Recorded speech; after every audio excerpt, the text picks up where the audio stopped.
Okay, good afternoon, everyone. This is December 17th, Friday, United Medical ACU, Delaware Health and Community Updates. This is our regular updates, and I have Sean Donovan with me. Hey, Sean, how are you doing? Doing well, thank you. How about yourself? Good. So we are going to cover different topics today, mainly on the COVID updates, and then we have, let's see what we have. So we are going to discuss anxiety and depression with Donna Gunkel and Dr. Carlo Valencia. And there are some healthcare related updates. As much as we have time, we are going to discuss those. So, well, we start with our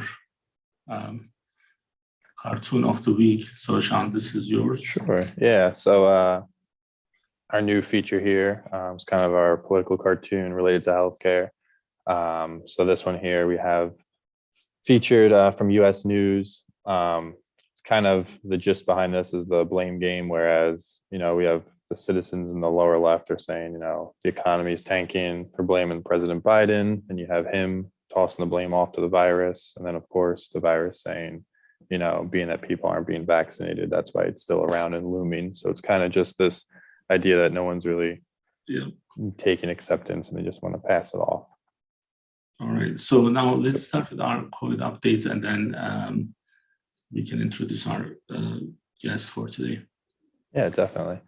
So we have our global statistics here. We pointed out last week, the United States was around 122,000. So we are slightly lower, down to 121,000 with our new cases. As we kind of were expecting this the past few weeks. We mentioned as we're getting closer to the holidays and the winter approaching, we were kind of expecting an increase in cases. Also, obviously, with the Omicron variant now becoming more prominent, along with the Delta and the original, we're expecting these cases to rise. So again, here we have another visual of the uptrend as we approach this winter here at the end of mid to end of December. At the right hand end of that graph, you'll see it's going up. And again, our global, we still mentioned the US is not part of that 15, but overall, all of these top 15 countries with their vaccinations are slowly creeping towards that threshold at the right end. That I think Cuba maybe was like 2 or 3 weeks ago they surpassed it, but so far it's just them as a sole member. We didn't make the list yet. No, still not yet.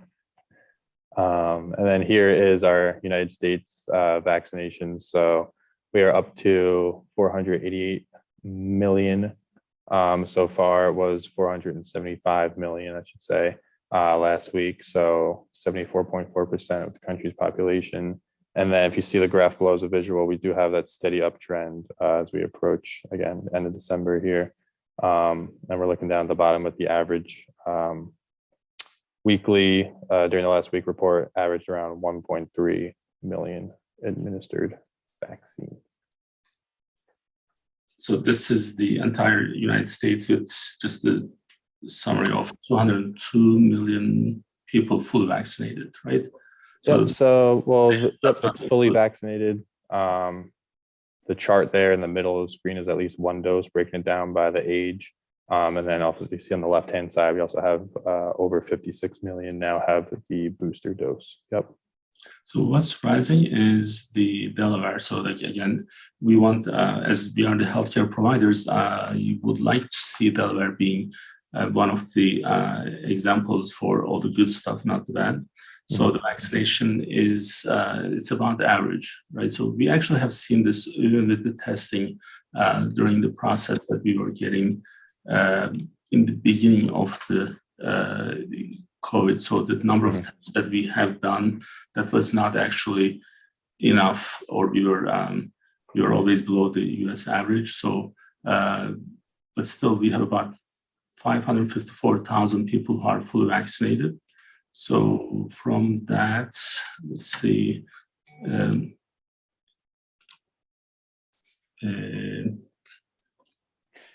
yeah, so the 554 was last week. Yep. So actually we're up over 560 now, which obviously that number is from the 16th. So could be a little bit even higher now. And then also we just included down there, it was kind of a breakdown by age group with their 1 dose fully vaccinated and also receiving the boosters. So in 1 week, is it fair to say that in 1 week we have only 6,000 people got vaccinated, fully vaccinated? Yep, just about that amount. Yep. Yeah, that's a low number, right? So we are hoping that we can actually increase this number. Now, so Sean, I was in New York City last weekend. Yep. So you're from New York, but you're not from the city. I'm about 45 minutes north of the city, so it's still suburbs, but not too far off now. What happened? What's really interesting, actually, what's happening in New York, and I don't know if it's happening in other places as well. So, when you go to a restaurant, you don't actually need to show your vaccination.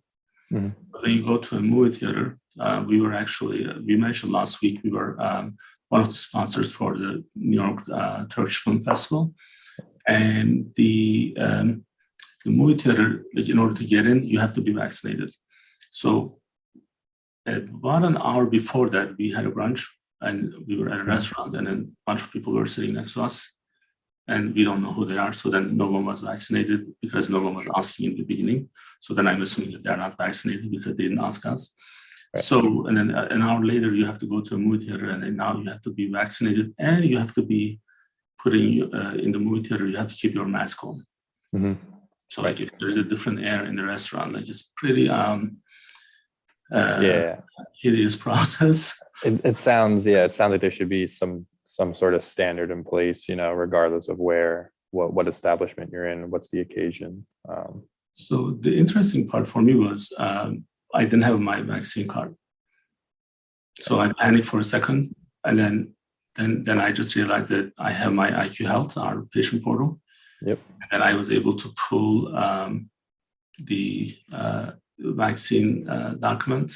And then, like we were talking about, like people are talking about COVID passport, this and that. But if you have your IQ Health patient portal, then everything is in your palm, and you are able to actually get through that without any problems.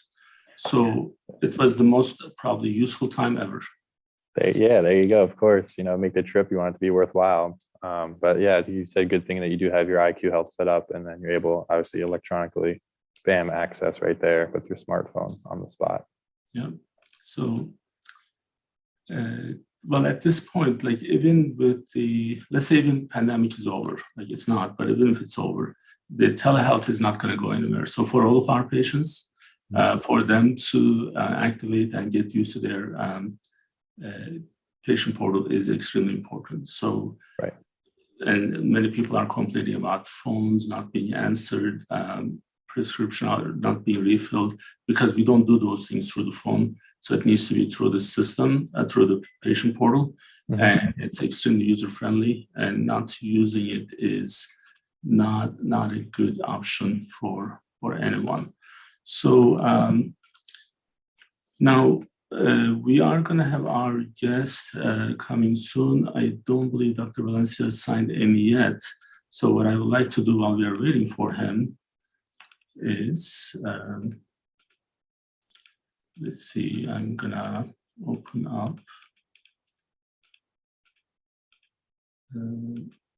So you know how we did all the new stuff on the PowerPoint? So now I have to find them. Okay, so let's just get to the other day when we were trying to prep for this meeting. One of the things that I was saying is my experience in New York, how bad everything was, how crowded everything was, and how really not controlled everything was. So, but from the employment standpoint, like when I see those crowded groups, and then I know the pandemic was big, you would expect, because we are having a very difficult time to find people, and then it's not just us, any other businesses around the country, they're always having difficulties find new workers. Now, with the pandemic, so if you just stay home and if you don't go anywhere, so then the idea of pandemic gives you this perception of, well, nothing is happening outside of, nothing is happening in the cities. People are not getting together, and everyone is in the really in a different situation. So that like the streets are empty, this and that, and that's not the case. So like I can tell you, like just from what I saw in the last couple of times that I was in, once in Philly, once in New York, it was extremely crowded. So now, Sean, you actually prepped this article for us. So 4.4 million people, they quit their jobs in September. Now, we don't know why they did that, right? Because there are openings and no one is fired. So what's your take on this? Yeah, well, no, the first time I even heard about this was actually on the radio in the car.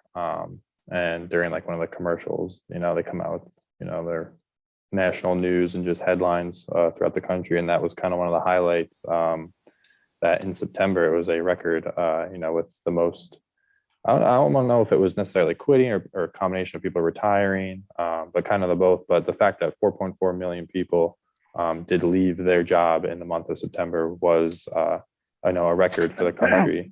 And, you know, as you had mentioned, you know, it's not like things are shut down completely. You know, I mean, people are still out and about. It's still crowded. You're still seeing, you know, like you said, in the city, obviously, urban areas are going to have a lot of people interacting and, you know, still out and about on the town. And, you know, having 4.5 million people in a single month is just kind of makes you step back and think, you know, how are these people able to do that? What is the reason? You know, are they finished seeking work? Are they just content on relying on some other sort of means?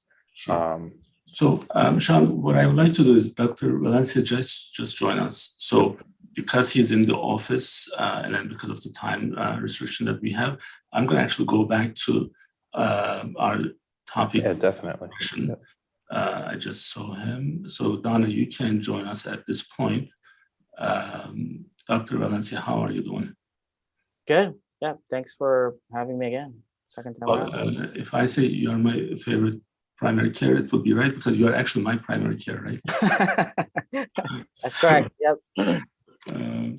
Well, thank you for joining us. So what we would like to do with these events, have one of the providers to join us. And in many cases, we do need the clinical part of these issues that we are dealing with, but we are talking about clinical stuff. So of course, like not including the providers, it would not be the smartest thing for us. So we wanted to include all of our providers with different topics, so then we'll have more, hopefully we'll be able to get more people benefiting from these events. So first, welcome again. And what I would like you to do, if you don't mind, and Donna, and they know everyone, but still, if you can just briefly introduce yourself, and then we'll start the presentation.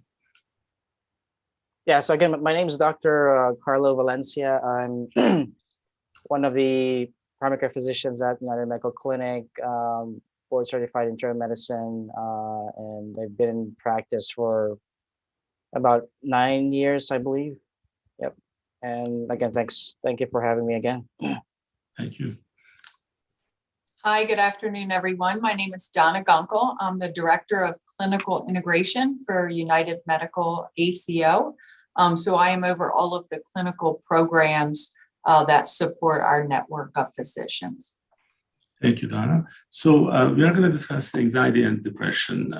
And before we bring this up, so pandemic actually did bring a difference. Actually, it put a different spin, in my opinion. So, and it's not just my opinion, but there are a lot of different articles and research that we see that pandemic actually really made everything a little bit worse than what it was and what it is today. Now, the crisis actually is on the not only for the elderly, but even for the population, youth population, and this is a real issue that we deal with. Now, Dr. Valencia, this is one of the ACO patients, and when we are actually looking at these, this patient with depression is not someone who only has depression. So this patient has, there are two medication behavioral health related, and then, but then if you see every other medication that they have, they are dealing with 10, 11 medications. So, and there are even more medications here. So when someone is not dealing with the single issue, single problem, then the issue that we see is how do we actually single the depression out and then just treat depression, or how do you guys actually deal with this when the patients are in your exam room? Because you are not psychiatrists or psychologists, so Sure. Yeah. you're primary care. What is your process? And if you can just give us the background of the disease itself. Sure. Yeah, I think it's a good topic because again, like you said, we've been having increased number of cases of depression, anxiety, especially with the ongoing pandemic. But I think before we start going into the details, we probably need to discuss the definition of anxiety, depression, because they can sometimes coexist, but two different things. So we'll start with anxiety. Anxiety is mainly you have symptoms of excessive worrying. You can have feeling of nervousness, fear of certain situations, and in some cases you can have some physical manifestations, heart palpitations, sometimes chest pain, excessive sweating. And for you to be diagnosed with generalized anxiety disorder, most of these symptoms should be occurring almost on a daily basis, and it should be affecting your social and occupational functioning, and it should be ongoing for the past 6 months. Again, that's based on the DSM criteria. That's the the book used by psychiatrists to diagnose and classify psychiatric symptoms. Depression, on the other hand, it involves mainly with feeling of sadness, feeling of anhedonia, or feeling of you don't feel happy, you don't feel motivated, loss of concentration. In some cases, they can affect your sleeping. Appetite can also be affected, low energy. And again, in severe cases, patients may have some suicidal thoughts. And again, based on the DSM criteria, you should have most of these symptoms for at least 2 weeks. And again, you've mentioned it's a common disease. Sometimes patients may have mainly anxiety symptoms. Sometimes patients may have depression symptoms. But does anxiety cause the depression, or depression cause anxiety? It's hard to say. Again, sometimes when you're feeling anxious, you tend to isolate yourself, and being isolated can sometimes can lead to depressive symptoms. But again, like I mentioned earlier, some of the symptoms can coexist. Unfortunately, not a lot of people seek treatment for depression or for anxiety for a lot of reasons. I think sometimes patients see depression as a social stigma still, especially for men. I've had a lot of male patients who are still hesitant to discuss or seek treatment for their depression. And again, treatment is actually, there's a lot of treatment options we have out there. Psychotherapy is one of them, meaning seeing a psychiatrist, and medications. Fortunately, some of the medications we use for both depression and anxiety, we can use the same medications. And then obviously exercise helps with depression, yoga, vitamin D supplementation, they said can also help with depression. And some patients use essential oils as well.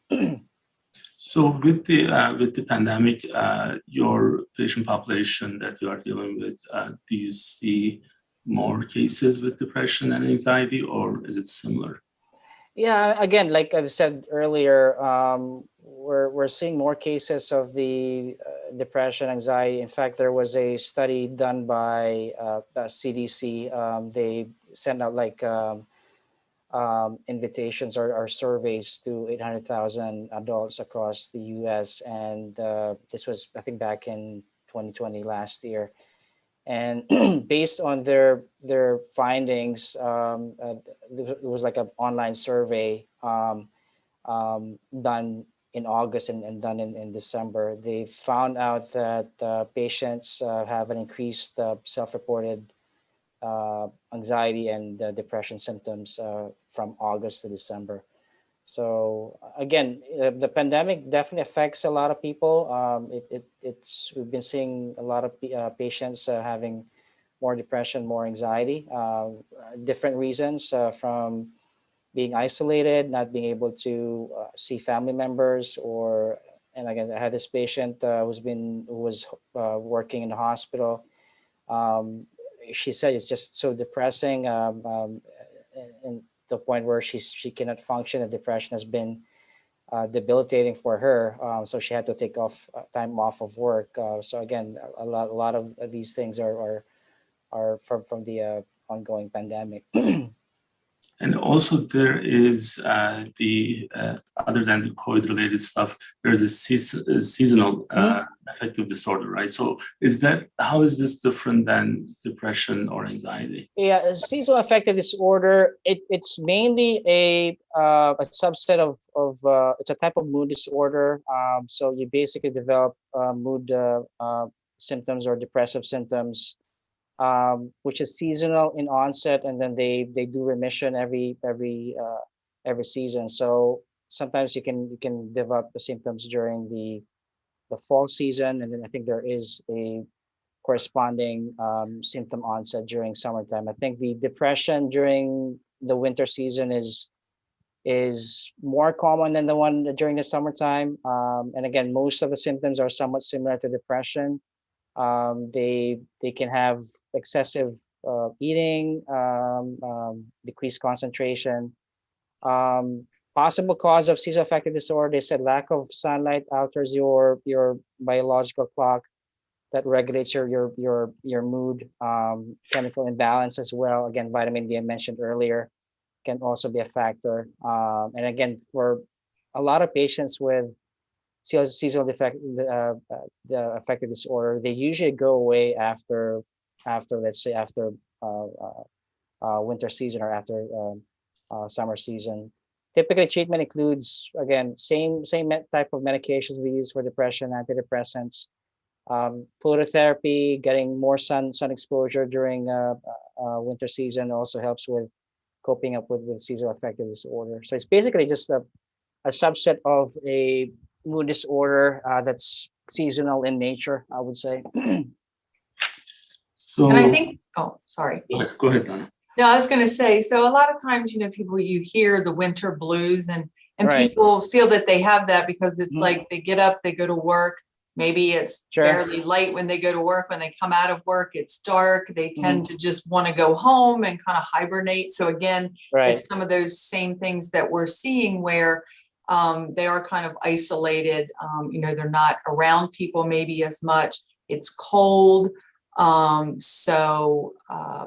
And we wanted to bring that up today because as we enter the holiday season, sometimes we do see an increase in patients who have the seasonal depression, sometimes for those reasons, sometimes for other reasons, other losses they may have suffered around the holidays and things like that. So we just thought it was important to bring this up to make sure that patients feel comfortable in talking to their provider so that they can get the treatment that they need. And again, it's important to point out that, it's not unusual to develop winter blues, but, for you to be diagnosed with seasonal affective disorder, you have to satisfy the conditions for the major depression disorder.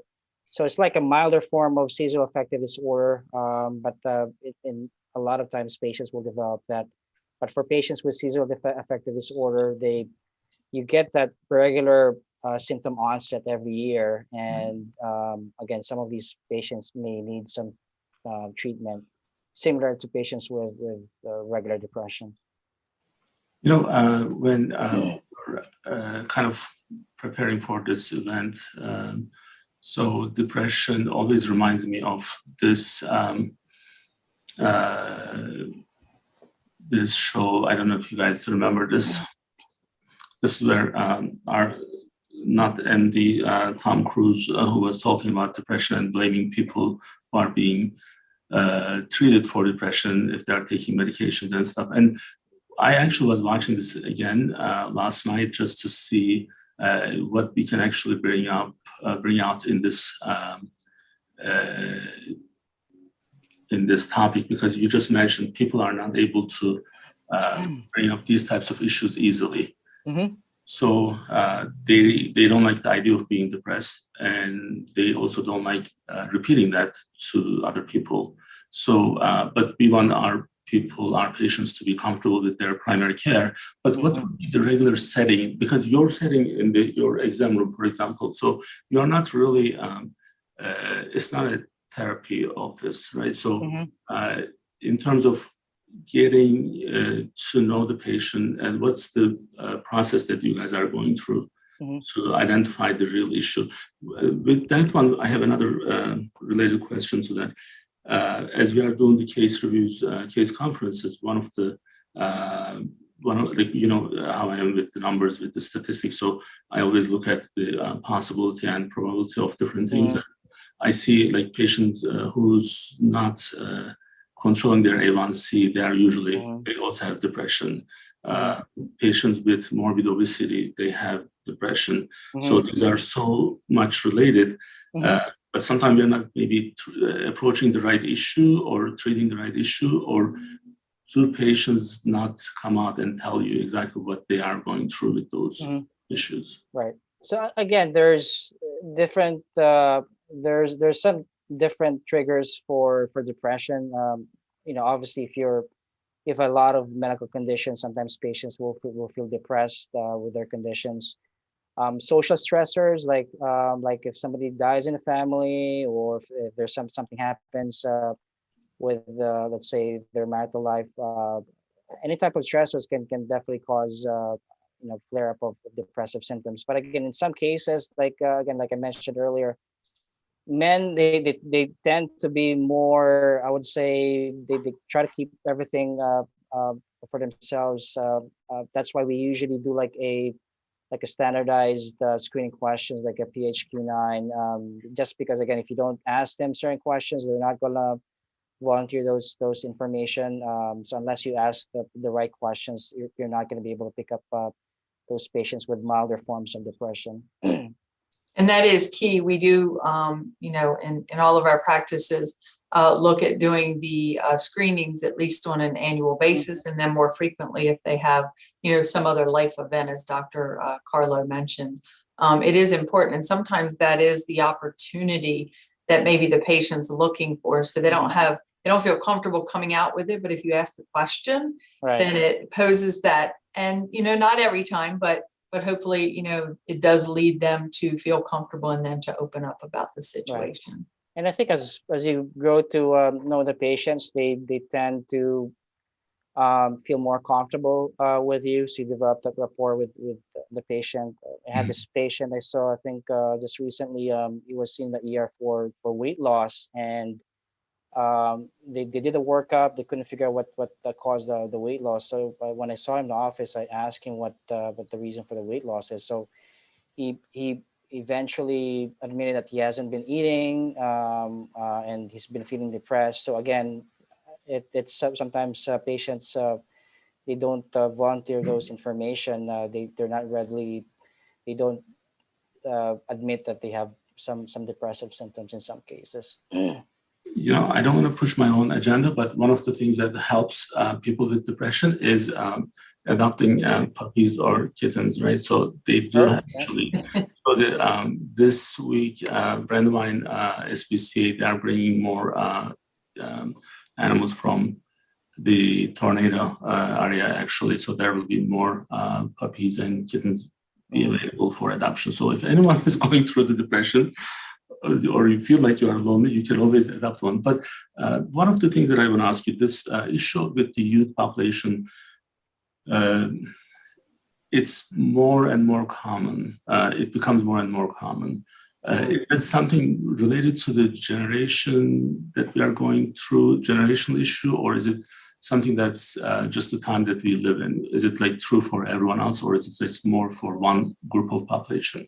Again, that study was done by the CDC. They found it it was more younger patients who had symptoms of depression. I'm not quite sure what the reason is, but again, everybody's undergoing a lot of stress. Again, the pandemic has been tough for everybody. But again, like I mentioned earlier, there's a lot of things that might trigger depressive symptoms, stressors, a lack of resources, those types of things. But definitely the pandemic has caused more symptoms of depression and anxiety. Right, because they weren't going to school. So again, kind of that isolation, they were going to classes online. Yep. So probably in the last year or two, that has led to more of that for children. Those kind of things, being away from friends, not having that normalcy. Sometimes it's also, and we know it's been a big issue that's been more publicized, is like bullying. That can be a reason. Sometimes family situations, loss of a parent or parents divorcing. There are a number of things that can, lead to that for children as well. Dr. Valencia, do you anticipate a bigger, maybe, like, do you think this issue is going to get bigger right after maybe pandemic? So, like I say, right after pandemic, I don't know if we are going to ever have the right after pandemic, but do you see like maybe like a year from now, there will be more people who are impacted by this just because everyone is going through some difficult times these days? Again, hard to say. Certain things might trigger depression. Again, hard to say if this is going to be, if we're going to be seeing more and more cases after the pandemic. But again, the pandemic itself is a stressor for a lot of people. So that's why we're seeing a lot of patients with more depression, anxiety symptoms. So it might, again, it might get better at some point once the pandemic has subsided. But again, it's really hard to say. Let's see. Now, lastly, we have from our behavioral health group, we have our social workers. We are in a transition, but we'll have more social workers. And we try to complete or complement what you guys are doing in the offices and then try to follow through with those patients. Do you get any feedback from the patients? Like, because when you call them, they may be already in some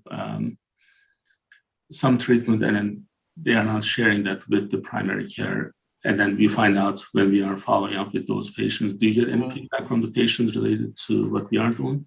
They do appreciate that. Again, as you're aware, it's been difficult finding psychiatric services here in Delaware. We have less psychiatrists available. So with when Jackie was available and with Stephanie, they were able to get some appointments for some of our other patients. So they do appreciate that. So it does help for some patients.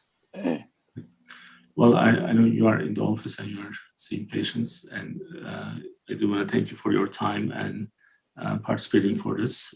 It's always good to have you guys as part of this. So then when our patients are watching this, that's more beneficial for them, and then they can also get a different message, hopefully, or they can understand how we are emphasizing what we are trying to do.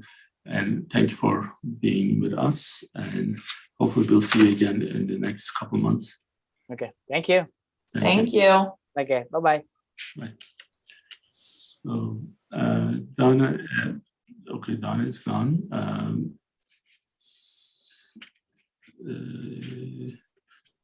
All right, Sean is back. So I'm back. We can go back to our discussion. Well, it is kind of related to the depression issue. If you think about it, like just because I think we are going to see, in my opinion, there will be more people with depression. So what we were discussing earlier is earlier, 4.4 million people, they quit their jobs, right? Yep. This is going to have some impact later on in a negative way. So I think people are kind of like, maybe they're kind of lost. They don't know what they are doing these days, or they just want to do everything. Maybe they think that they're going through some other trouble. Like you see the alcoholic beverages sales is up. So what's like you said, who knows? I mean, obviously there's a variety of factors obviously come into play here, whether it's, when the initial pandemic hit and, 90% of almost everything, shut down is, maybe there's less opportunity for people to go out and spend their money. So it swayed more towards, say, alcohol beverages here. But like you said, also with this, depression and anxiety kind of looming with the pandemic, people try to find certain ways to cope. So say they're not taking, the medical route or seeking counseling, they're trying to self-medicate sometimes.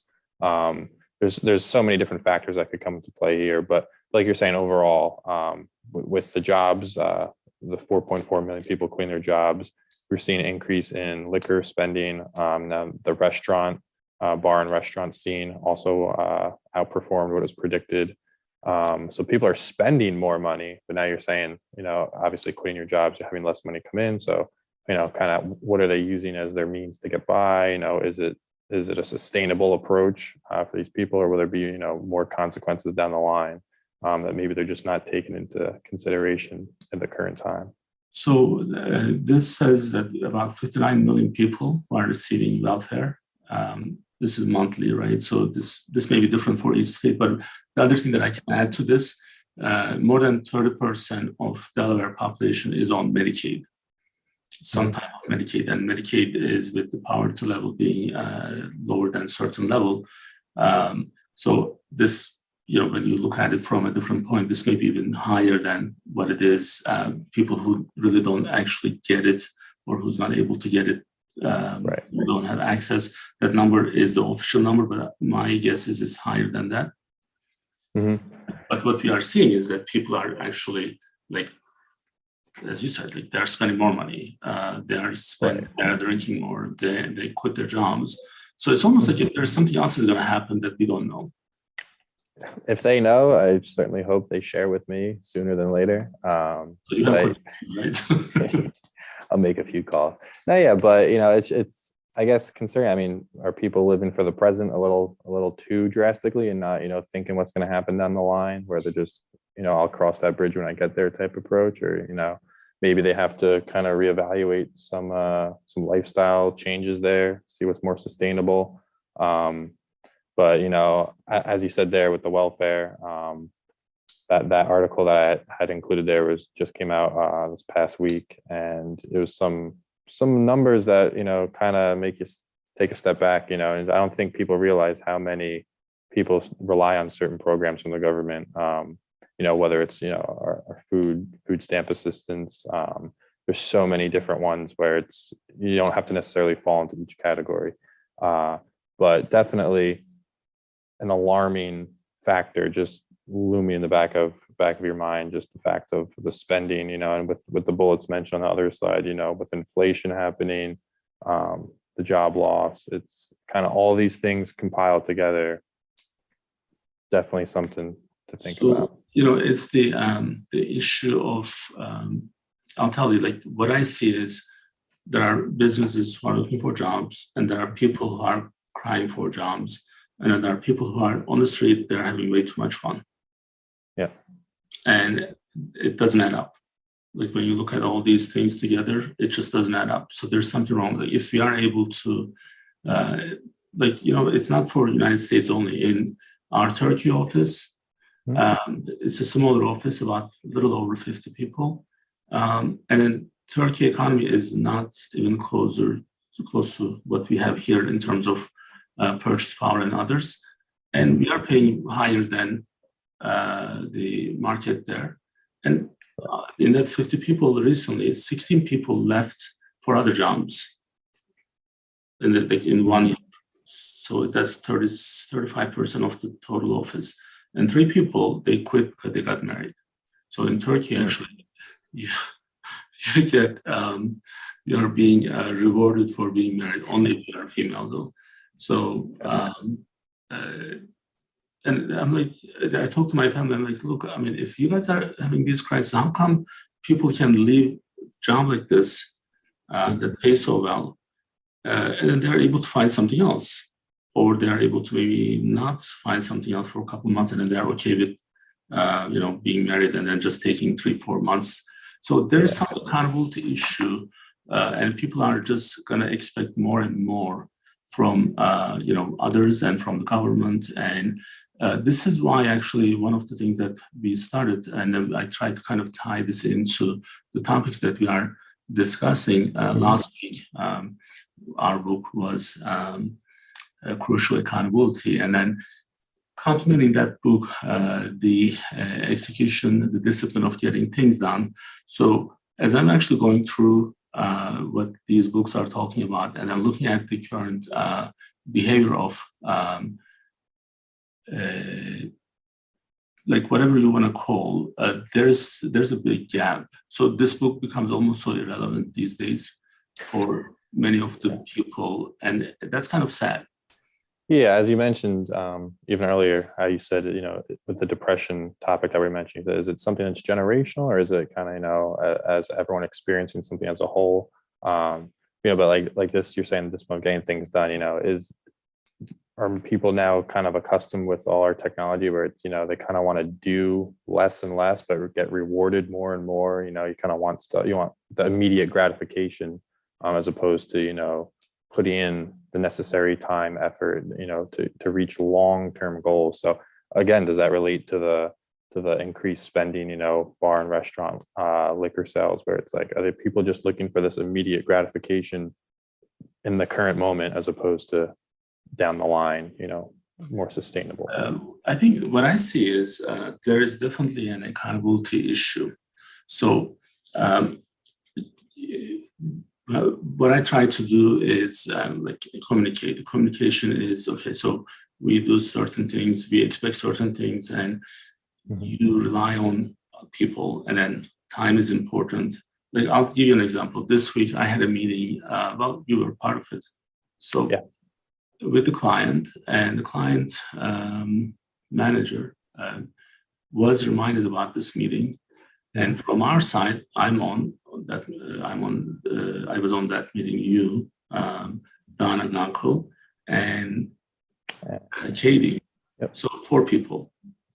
We put time away for this, and then it's on our calendar. And waiting for 10 minutes, this is a Zoom meeting, and then finally we had to reach out, and then they're like, oh yeah, we weren't going to be able to make it, we forgot. So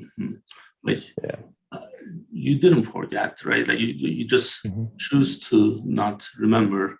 And then that's the issue that I see, the accountability issue. So now that person, what they cost is like 4 people 1 hour, and then 5 providers 1 hour. That's 9 hours of what information we were going to share. So this like not remembering, not doing this, not doing that. It's just like those are excuses to me. Now, these books, the education that we got, the training that we get from our upbringings, from our families, that all gives us certain accountability and liability, and it has to be reliable. So, and I think when people are not doing that, they're not being given enough responsibility, and then they're not accountable for their responsibility. And then when they fail, and then when society is just responding to them in a different way, then they go to depression. Like some of them quit. Some of them, they blame you for not communicating, but you do communicate. You do tell them, look, this is not okay. The communication doesn't mean that you have to yell at someone. Communication means that, like, we tell them this is not okay, and let's not do this next time. So, but I think this book would be very helpful for those who actually pick up some technical stuff. So that's what we have for today. Did you want to add anything? Well, just on that last topic, I think sometimes people just need to be a little bit more conscious of obviously how their actions affect others, that sounds kind of cliche, but like you said, if one person who we were depending on for that meeting, like you don't realize like time is very valuable. And I think it's kind of selfish to assume that you could waste other people's time and their effort, what they prepared for the certain meeting, and I think just overall, if you're just conscious of the impact that, like even today, with our office team building activity we had, just walking around the office and seeing the different departments, you realize how everybody's, kind of like a clog in the clock where you all come together to kind of help this a greater picture. And, if one particular spot is just lacking or, not working at its fullest, it really does have a much larger impact than what they may that what you're describing actually on Good to Great, the book that we shared first week or 3 weeks ago, that explains that so well. So then it has to start working. In order to start working, department needs to communicate better. But you have to be able to trust the other side. So then, then it will start working. Otherwise, it's going to be, it's going to have issues and it's not going to work. So, right. So our next event in 10 minutes with Dr. Erkan, our Bariatric Friday, we are going to discuss intermittent diet, fasting, whatever you would like to call, for patients who are going through the bariatric surgery or who may not have the morbid obesity, but they are having difficulties with the weight gain. The intermittent diet is what we are going to discuss with Dr. Erkan in 10 minutes. So, Jean, thank you for putting everything together and participating in this. And we'll be back, we won't be back next week or the following week because we are closed. So we'll be back next year, right? Yes, you'll see us in January. All right. Well, until next time, please stay safe and we'll see you guys soon. Bye-bye. All right. Thanks. Take care.